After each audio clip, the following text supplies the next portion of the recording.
Hey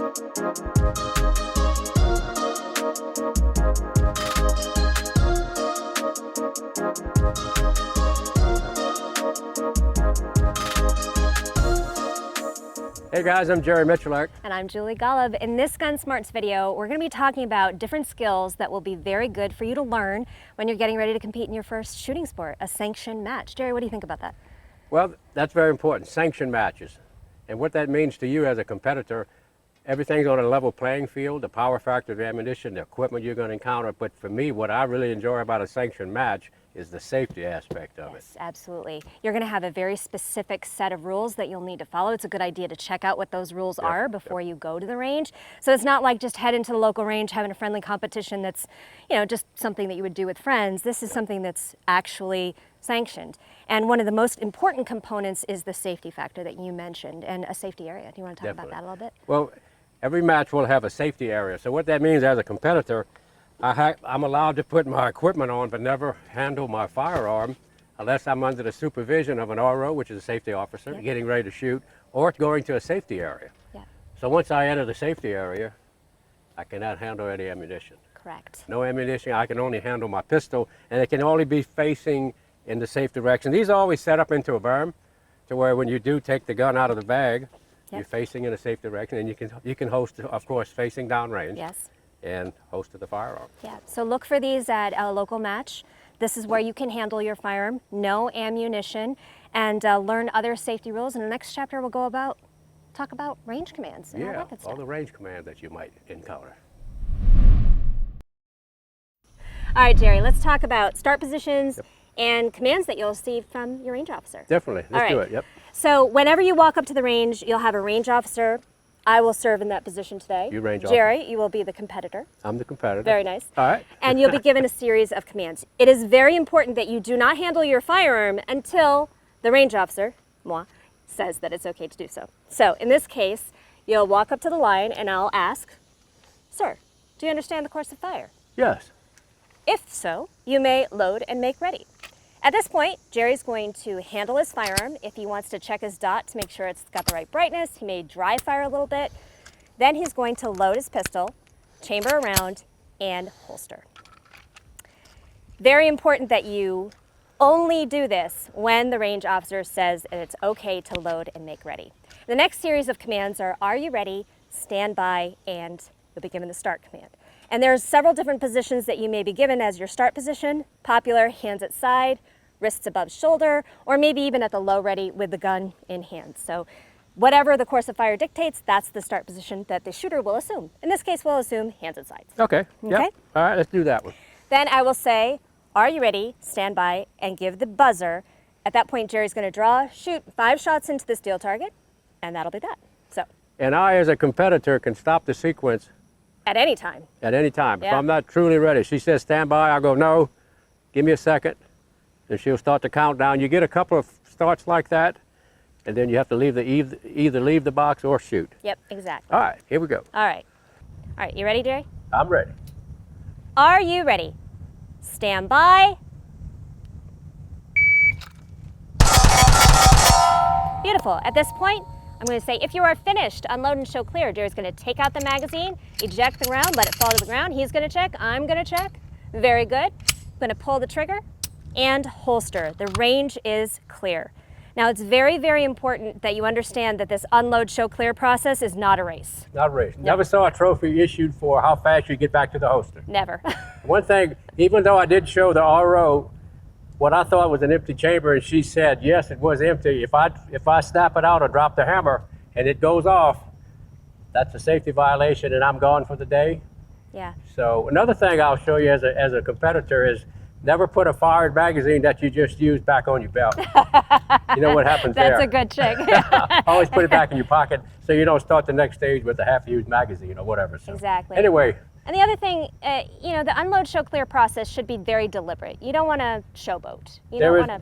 Take your time, be safe. That's what it's all about. Yes, yes. So don't try to catch the round. Don't try to pick up the round. Let the round fall to the ground, holster safely, and you'll have a good time. Hey guys, we're going to talk about target-to-target transitions.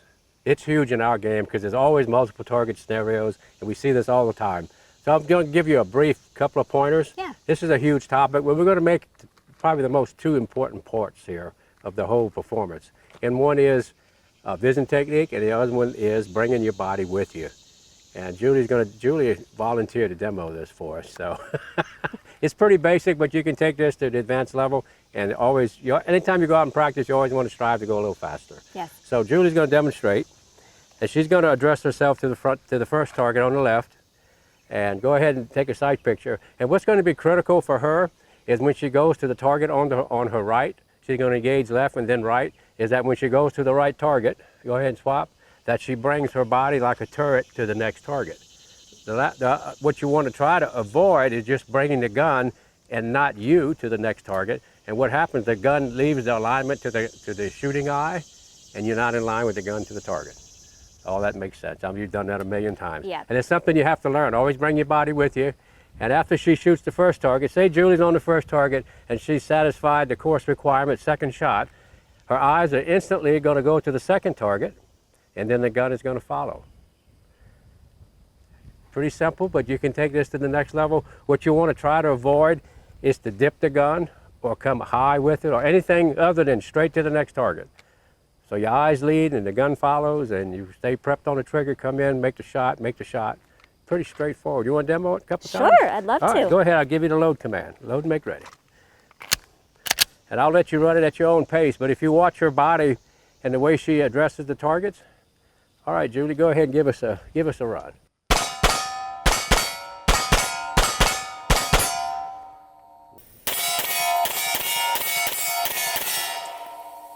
Nice technique. So she always brought her body with her, kept the gun level to the targets, and pretty easy experience, wasn't it? Yeah, it takes some getting used to, because Right. if you're used to dropping the gun or seeing a lot of shows or whatever. You made it look easy. Yeah, well, we try, but it's There a you very go. important skill. Two basic skills. You can take them to the next level: speed, learn accuracy, repeatability. That's the one thing you have to have, is something you can repeat. Accuracy always, and you had a good target. Nicely done. Thank you. Wow, we got some. So moving and shooting, this is one of the critical skills that you have to have in order to compete in a lot of shooting sports. And it's difficult to do it safely, to be honest, because you get distracted or you're not focused on your muzzle discipline. But when you're moving and shooting, you want to think of an invisible line, the 180-degree line. 180, always. Yes. 180 on an any action range is going to have a 180-degree safety line. Yep. Can't step across it. Exactly. The muzzle cannot break it. Yep. And it's usually, parallel to the back of the berm, but in some cases it may move a little bit depending on the range setup, or you may find that they use muzzle safe points. Basically, they have a stick on each side of the range and your muzzle can't cross that point. The other thing you have to remember when you're moving and shooting is to keep your finger off the trigger. Yeah, always. Yeah, anytime you're taking more than a step or two, this is when the finger comes off the trigger, you move into position as you're extending onto the target. That's when you can put your trigger back on. So we have a little drill set up over here that has 2 targets, and Jerry will be my demonstrator. I will. And he's going to shoot 2 shots on the first 2 targets, advance to the right-hand position to shoot the final target. So let's see how it looks. It's going to be easy. Come on. Stand by.